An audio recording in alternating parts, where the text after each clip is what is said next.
dans le but d'un prophète ou de l'enseignement que je donne, c'est pour vous aider vous-même à écouter Dieu. Amen. Alléluia. Amen. Parce que le prophète travaille pour élever un peuple qui est prophétique. Dans la Nouvelle Alliance, nous ne dépendons plus d'un prophète pour écouter Dieu. Mais n'oublions pas aussi, il y a un fait qui est clair. Nous tous, nous écoutons Dieu, mais un prophète écoutera toujours Dieu comme toi, tu ne pourras pas l'écouter. Il y a vraiment des choses pour aller plus loin, plus en profondeur.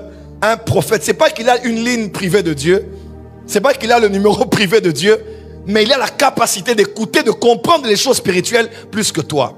Parce que dans les 5 ministères, apôtre, prophète, pasteur, docteur, évangéliste, le ministère qui est plus exposé au monde spirituel, c'est le ministère de prophète. Surtout quand c'est un prophète voyant, il est plus exposé à la spiritualité que tous les autres 4 ministères parmi les 5 ministères. Quelqu'un peut dire amen? Venez s'il vous plaît.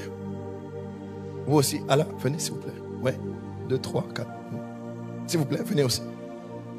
On acclame pour les mannequins.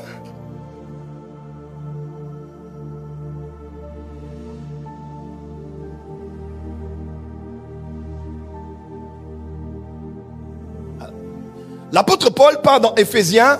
En fait, dans Éphésiens, l'apôtre Paul a le thème de l'épître de Paul aux Éphésiens, c'est l'église corps du Christ. Dans Éphésiens, il parle vraiment du corps et de son fonctionnement. Jésus a prophétisé sur la venue de son corps.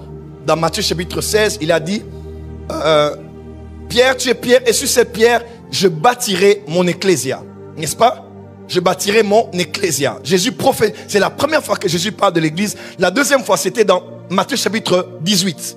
Quand il parle de l'église, maintenant comme une communauté dans laquelle on pouvait bannir quelqu'un lorsqu'il n'avait pas accepté la procédure de la repentance. Jésus prophétise sur l'arrivée de son église, celle qu'on a appelée de son corps. Dans lui, il est la tête. Dans Colossiens, Paul parle de Christ comme la tête, mais dans Éphésiens, il parle de Christ comme étant le corps du Christ. Quelqu'un est avec moi? Dis avec moi le corps. Et Jésus parlait dans le livre de Matthieu, il a dit, les renards ont des tanières et les oiseaux ont des nids, mais le Fils de l'homme n'a pas un lieu où poser sa tête. On croit généralement que quand Jésus le disait, il faisait mention du fait qu'il manquait de lieu où dormir. Un lieu où il allait héberger. L'hôtel où il allait dormir. Jésus avait même une maison. Dans l'évangile de Jean, on voit que Jésus clairement avait une maison. Jésus n'avait aucun problème pour avoir un lieu où poser sa tête. Jésus parlait seulement par révélation. Il dit, moi je suis la tête, mais je n'ai pas encore un corps sur lequel je veux me poser. Mais gloire à Dieu, parce que dans Actes chapitre 2, quand l'église est née le jour de la Pentecôte, la tête qui était à la droite du Père a été connectée au corps. Tu n'as pas compris. Je peux t'expliquer quelque chose ici. En fait, pourquoi l'église a été remplie du Saint-Esprit? Parce que c'était l'accomplissement de Psaume chapitre 133. Il est doux et agréable pour les frères de demeurer ensemble. C'est comme l'huile qui coule où? De la tête d'Aaron à la barbe, aux vêtements, au bord de ses vêtements. Parce que c'est là, à la fin du verset, du chapitre, on dit, c'est là que Dieu répand la bénédiction et la vie en abondance. Ça commence à la tête et puis ça touche au corps. En fait, quand Jésus était à la droite du Père après l'ascension, Dieu a dit, oh Dieu, ton Dieu t'a oint d'une huile de joie au milieu de tes semblables. Le Père a pris de l'huile quand Jésus était à sa droite. Il a versé de l'huile. Et cette huile qui tombait sur Jésus, ça tombait exactement dans Actes chapitre 2. Comme la tête était remplie de l'huile, le corps aussi a été touché. Et au son d'un vent impétueux, le Saint-Esprit est entré et il a rempli tout le corps. Quelqu'un peut dire amen très fort. Dis encore amen très fort. Est-ce qu'on peut monter maintenant? On peut continuer à monter?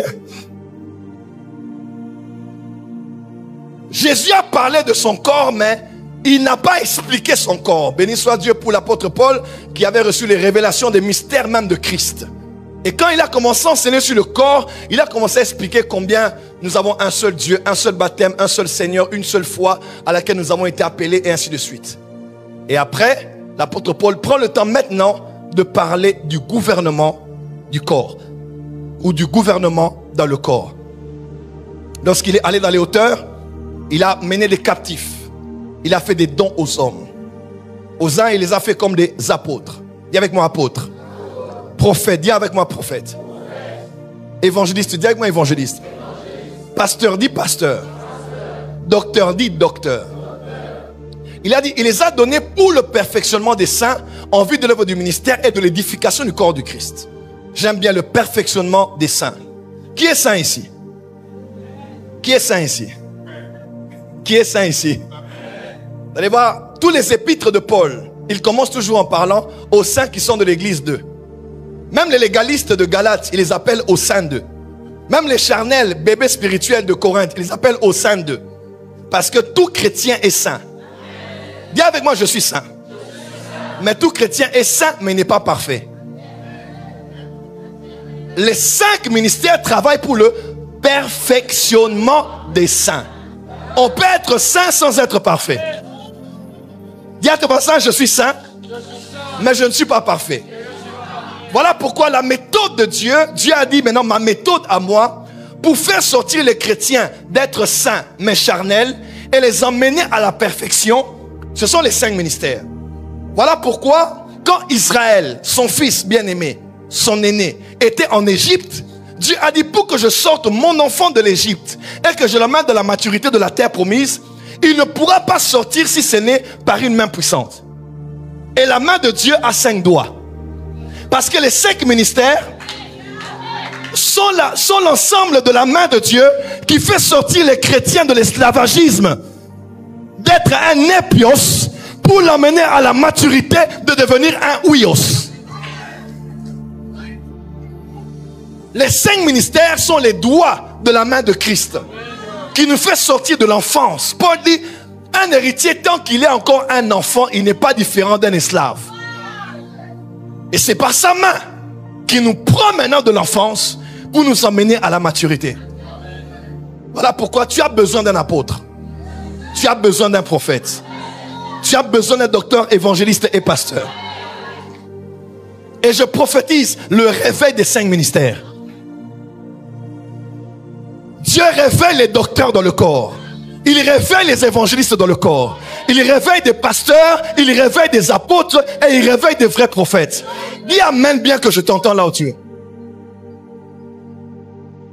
Voilà pourquoi c'est une bonne chose, même dans une église locale, de temps en temps de faire venir certains autres qui ont d'autres offices. Parce qu'un docteur fera ce qu'un évangéliste ne fera pas. Un évangéliste fera ce qu'un pasteur ne fera pas. Un pasteur ne fera pas ce qu'un apôtre fait, ni un apôtre ce qu'un prophète fait. Voilà pourquoi les 5 ministères sont très importants, parce que c'est eux qui travaillent afin que nous puissions quitter de l'enfance pour ne plus balloter à tout vent de doctrine, mais aller à la stature parfaite de Christ et à l'épignosis, à la connaissance parfaite, exacte, précise du Fils de Dieu. Quelqu'un peut dire amen très fort. Dis à ton voisin, on a besoin des 5 ministères.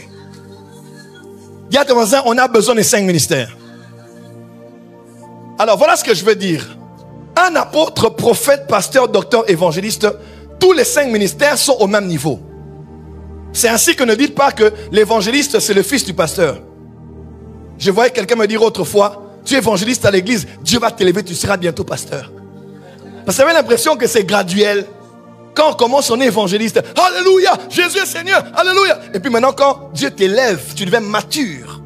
Tu deviens maintenant pasteur. Bonjour mon frère, bonjour ma soeur. Là, tu vois, même à l'église, nous-mêmes, nous savons, quand tu vois un frère là, lui doit être pasteur. Il a la prestance pastorale. Il est reposant. Il dégage la maturité, la carrure, la prestance, la quintessence. Après, quand il est pasteur, il ouvre 2-3 églises, il se fâche. Il devient apôtre. Apôtre. Certes, les apôtres ont la grâce d'étendre des églises locales. Mais Jacques, à Jérusalem, n'avait pas plusieurs églises. Parce qu'un évangéliste peut implanter plusieurs églises sans être apôtre. Il peut être apostolique, mais sans être apôtre. On peut avancer? On peut avancer? Quand il commence à prophétiser directement, il est maintenant apôtre-prophète. Et quand il finit sa thèse de doctorat en théologie, il devient docteur. Le ministère doctoral n'est pas le doctorat en théologie.